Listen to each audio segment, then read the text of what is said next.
नमस्कार, मैं श्यामगिरी। आप देख रहे हैं टीएफडी इंडिया न्यूज 24। टीएफडी इंडिया न्यूज 24 में आप सभी दर्शकों का स्वागत है। इंडिया गठबंधन की बैठक जो 8 जून को हुई थी, उस बैठक की अब एक एक बातें अब देश के सामने आनी शुरू हुई है। जो भारतीय जनता पार्टी बेचैन थी, वाकई बेचैनियां उसकी जायज थी, और इंडिया गठबंधन में कुछ ऐसे फैसले हुए जो भारतीय जनता पार्टी के लिए शुभ संकेत नहीं दे रहा है। राहुल गांधी के 9 मिनट के भाषण ने पूरे देश को सोचने के लिए मजबूर कर दिया है और प्रधानमंत्री मोदी और भारतीय जनता पार्टी को झकझोर कर रख दिया है।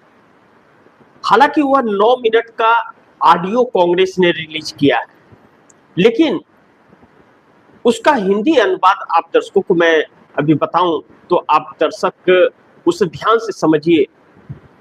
जो राहुल गांधी की कही एक एक बातें सत्य, उसमें कई सारे जिक्र रहे हैं।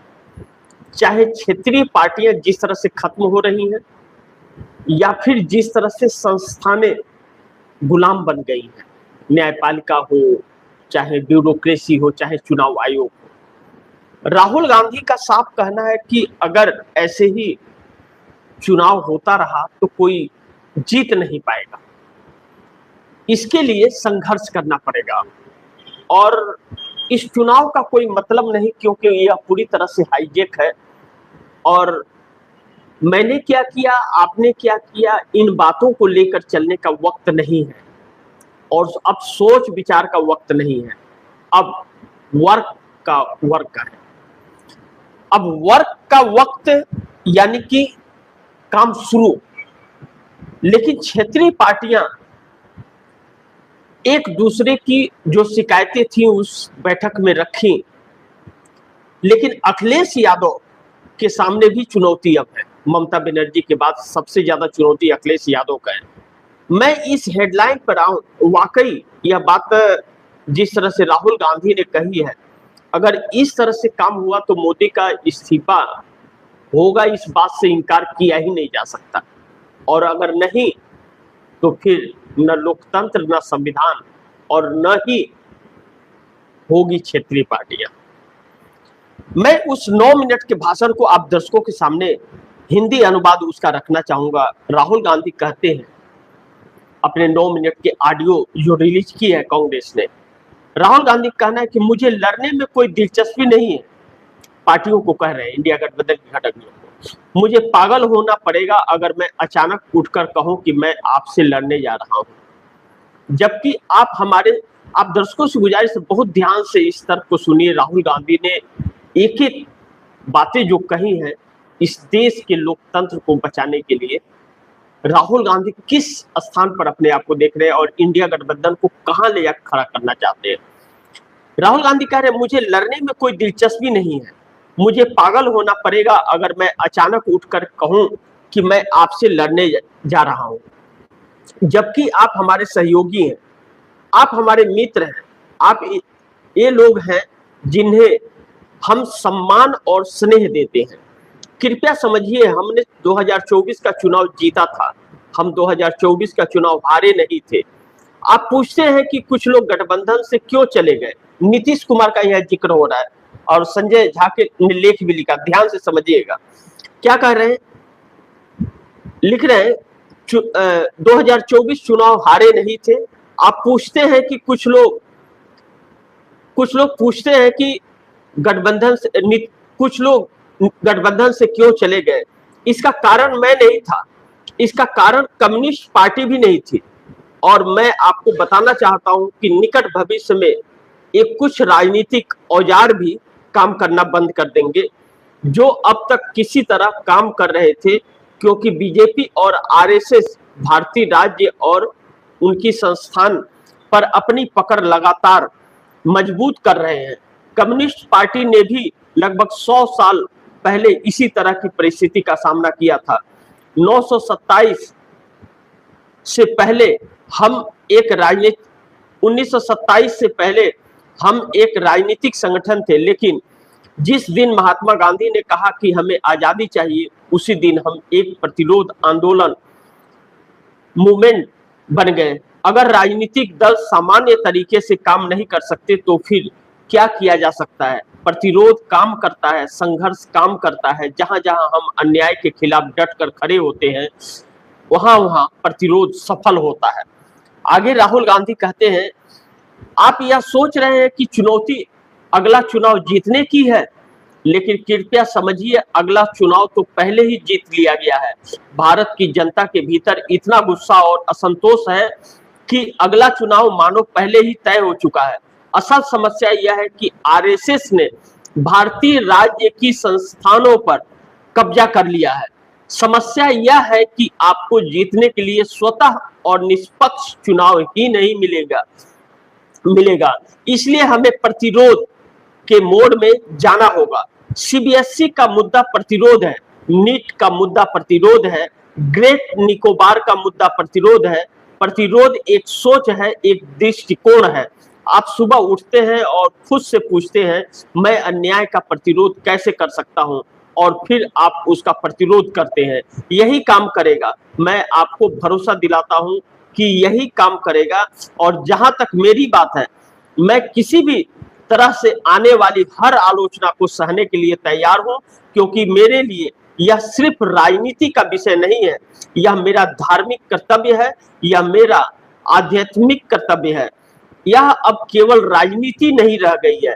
और इसी कारण मैं अपना वादा करता हूं, मैं आपसे वादा करता हूं कि इस समूह संगठन को एकजुट रखने और इसे सफल बनाने के लिए मुझे जितना भी अपमान सहना पड़े, मैं हर अपमान सहने को तैयार हूं। राहुल गांधी का कुछ चीजें इसमें रह गई हैं, पूरे 9 मिनट के वक्तव्य नहीं है यह, लेकिन जो यह मुख्य चीजें राहुल गांधी ने कही, अगर इन बातों पर पूरा विपक्ष एक हो गया, और इसमें राहुल गांधी ने जिक्र किया नीतीश कुमार का, साफ इसमें कहा नीतीश कुमार ने कि राहुल गांधी ने कि नीतीश हमारे साथ हमारे वजह से नहीं गए, कम्युनिस्ट के वजह से भी नहीं गए, कुछ लोगों की वजह से गए। वह कुछ लोग कौन थे? अरविंद केजरीवाल थे, ममता बनर्जी थी, शरद पवार थे। इन्हीं तीनों की वजह से तो गए थे। साफ तौर पे कहा कि नीतीश कुमार क्यों गए, कुछ लोग पूछते हैं, तो नीतीश कुमार कांग्रेस की वजह से नहीं गए। इन बातों पर मुहर संजय झा के लेख ने, इंडियन एक्सप्रेस में जो लेख छपा, इन चीजों के बाद, इंडिया गठबंधन की बैठक के बाद जो लेख छपा संजय झा का, जो राष्ट्रीय कार्यकारी अध्यक्ष है नीतीश कुमार की पार्टी के, उन्होंने कहा कि कांग्रेस से तो हमारी कोई शिकायत ही नहीं है, कांग्रेस से तो हमारी नाराजगी कभी थी ही नहीं, कांग्रेस से तो हमारे रिश्ते और संबंध सब अच्छे हैं, नीतीश के अच्छे, हमारी पार्टी के अच्छे।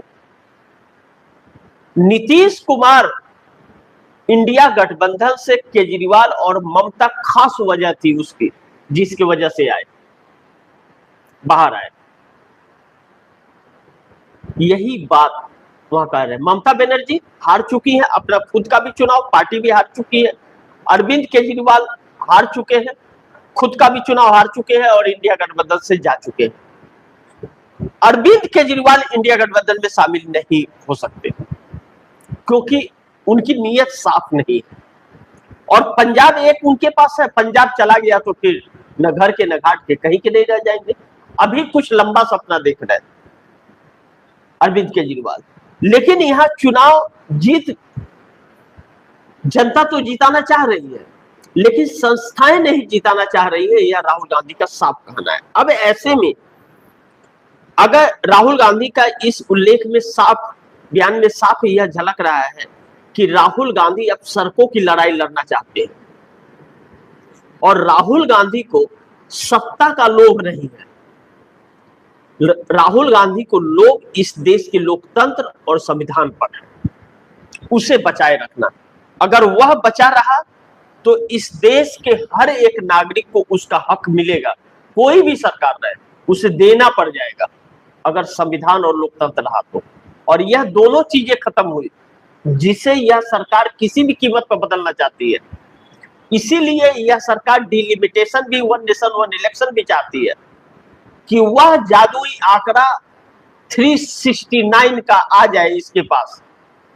369 का अगर आंकड़ा आ गया तो न संविधान रहेगा न लोकतंत्र रहेगा, फिर मनुस्मृति और देश गुलाम रहेगा।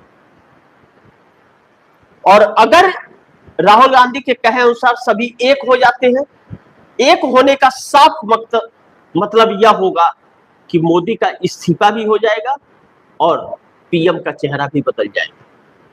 क्योंकि जनता जब ठान ले तो जनता तब नींद से जागेगी जब आप सड़कों पर होंगे और आप जनता के बीच होंगे।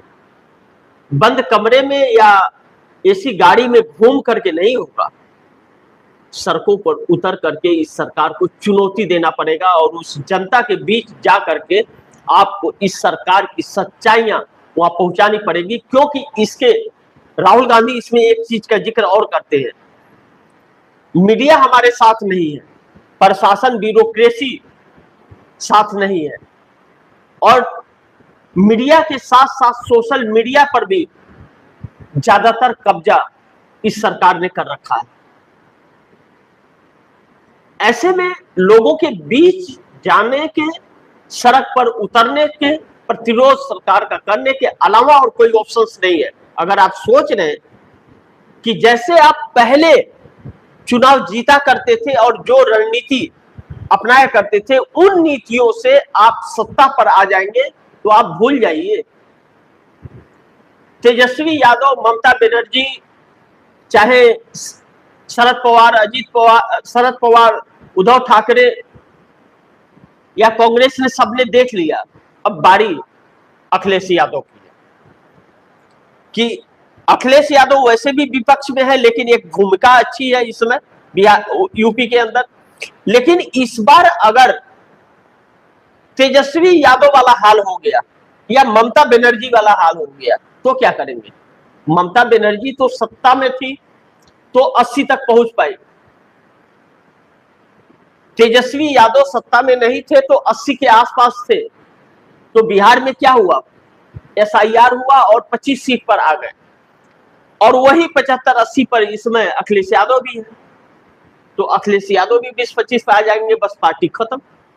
फिर इन्हीं सांसदों को वैसे ही तोड़ेगी जैसे ममता बनर्जी के तोड़ रही है भारतीय जनता पार्टी। यह बात भेजे में ढुकाना चाहते थे राहुल गांधी और खुलेआम सबको कह दिया कि इन सभी इस सरकार को बैकफुट पर लाने के लिए, इसकी सच्चाइयां बताने के लिए और जनता को नींद से जगाने के लिए हमें अपमान का भी अगर सामना करना पड़ रहा है तो हम करेंगे, हम तैयार हैं।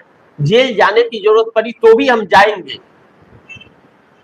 कांग्रेस ने ऐसे ही आजादी का माहौल नहीं बनाया था, वह लड़ाई यूं ही नहीं लड़ी गई थी, उसमें संघर्ष था, उसमें बहुत कुछ त्यागना भी पड़ा था, जेल जाना पड़ा था।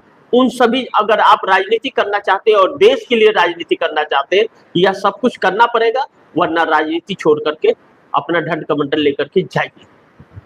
कांग्रेस तो लड़ेगी और आखिरी दम तक लड़ेगी।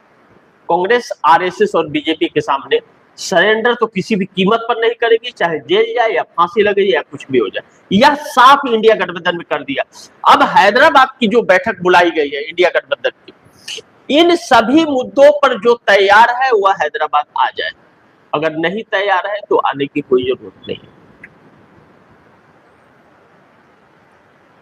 इस बात से भारतीय जनता पार्टी बहुत परेशान है। अगर कांग्रेस जिन राहों को चुनी है, सभी विपक्ष एक साथ आ गए, अरे भाई अपने वोटरों के लिए ही, जो वोटर उनको चुनते हैं उनकी सुरक्षा तो उनकी जिम्मेदारी है, वह भी तो इस अपमान के भागी बन रहे हैं।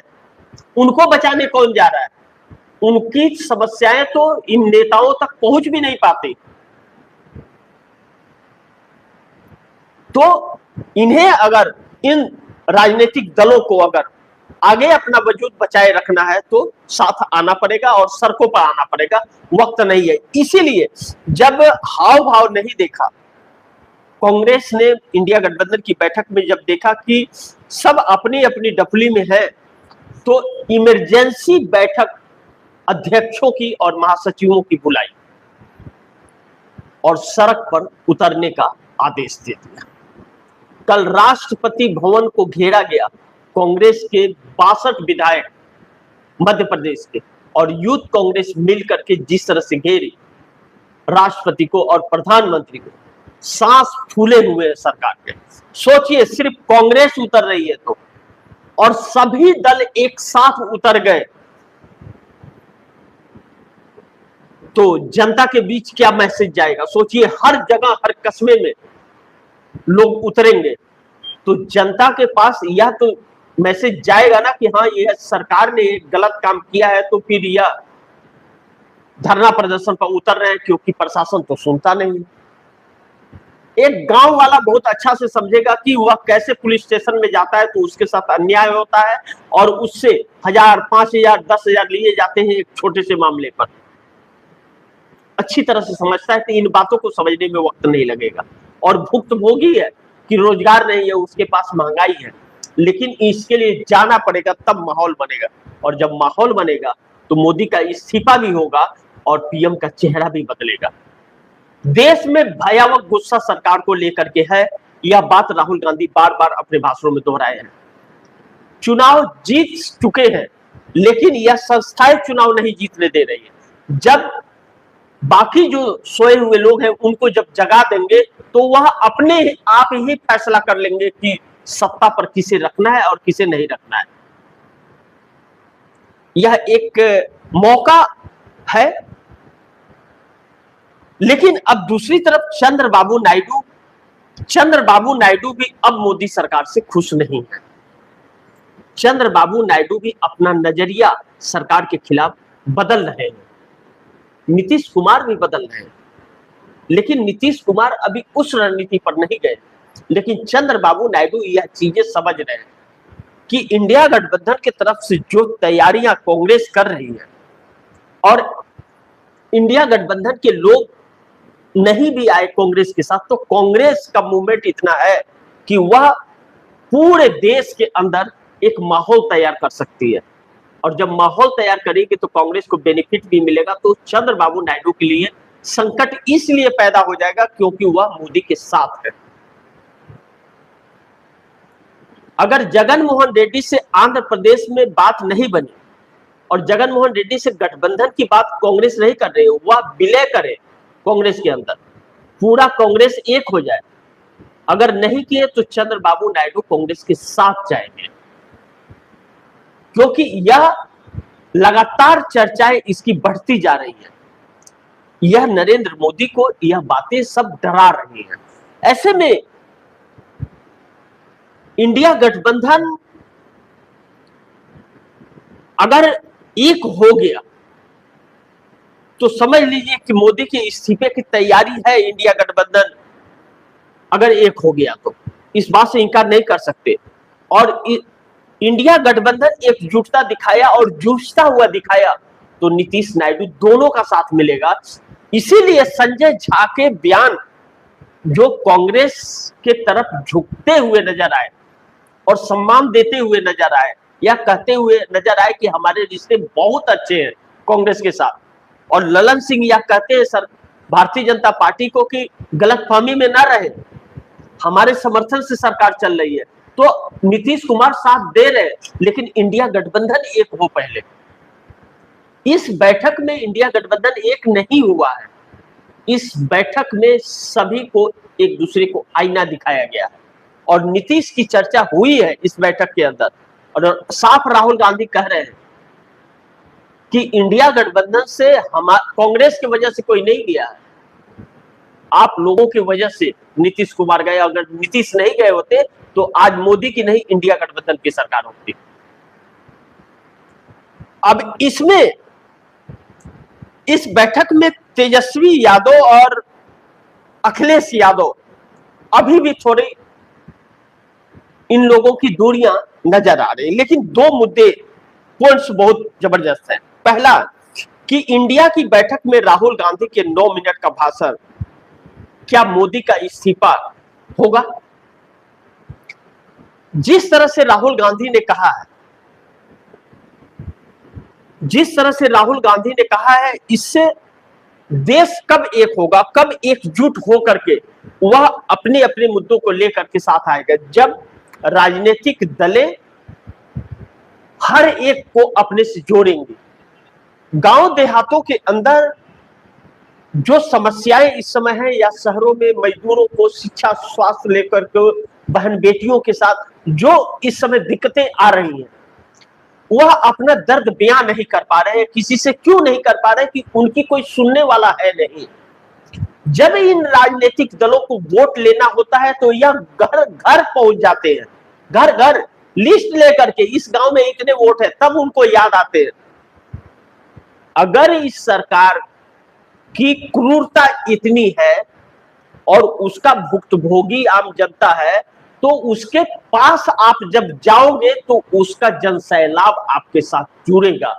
अगर आप निष्ठावान है तो, आपकी नीयत सही है तो, उसके लड़ाई लड़ना चाहते हैं तो आपको लाठी भी खानी पड़ेगी, अपमानित भी होना पड़ेगा और उसके साथ भी खड़ा रहना पड़ेगा, तब वह आपके साथ खड़ा होगा। वरना भैया जमाना बदल गया है, कोई किसी के साथ खड़ा नहीं होगा अगर आप उसके साथ नहीं हुए। अगर उस वोटर्स के लिए आप लाठी खाने को तैयार हैं, उसके मुद्दों को डट कर लड़ने के लिए तैयार है, जेल जाने के लिए तैयार है, तो वह आपके लिए कुछ भी करने को तैयार है। वह अपने साथ साथ अपने परिवार का तो वोट लाएगा ही, अपने पड़ोसी का भी वोट आपके साथ लेकर के आएगा। यही बात राहुल गांधी समझा रहे हैं। अब समझ आया है या नहीं आया है वह देखना होगा, लेकिन राहुल गांधी ने कहा कि हमारे पास वक्त नहीं है और मैं इंतजार नहीं कर सकता, हमें तत्काल सड़क पर उतरना पड़ेगा। और कोई नहीं उतरा तो कांग्रेस ने, राहुल गांधी ने इमरजेंसी बैठक बुलाई सभी राज्यों की, और बैठक बुला करके महासचिव और अध्यक्षों को सड़क पर उतारा। अब सरकार के हाथ पांव खुले। अब अगर आए इंडिया गठबंधन तो ठीक, ना आए तो ठीक, लेकिन कांग्रेस ने मोर्चा संभाल लिया है। यही मोदी की परेशानी है और आरएसएस की, कांग्रेस ने मोर्चा संभाल लिया है। कोई आएगा तो भी और नहीं आएगा तो भी कांग्रेस उस राह पर चल पाएगी। और राहुल गांधी जैसा जिद्दी व्यक्ति कि कह दिया तो कह दिया, और सच को आंच कहा, तो सच की डगर थोड़ी कांटों भरी तो होती है, लेकिन जीत पक्की होती है। इसलिए नरेंद्र मोदी को डर लग रहा है अब कि कहीं ऐसा ना हो कि इस्तीफा हो जाए। और 1 साल की बात राहुल गांधी ने कही है, आज तक तो कई बातें सच हुई है। इधर क्या होता है ये अभी देखना होगा। लेकिन दूसरा, नीतीश नायडू का मिलेगा साथ इंडिया गठबंधन को। अगर इन लोगों ने एकजुटता दिखाई तो नीतीश नायडू दोनों एक ऐसे मोड़ पे है, बार बार वह संकेत दे रहे हैं, एकजुटता नहीं रही तो साथ नहीं मिलेगा, एकजुटता रही तो साथ मिलेगा, यह तय है।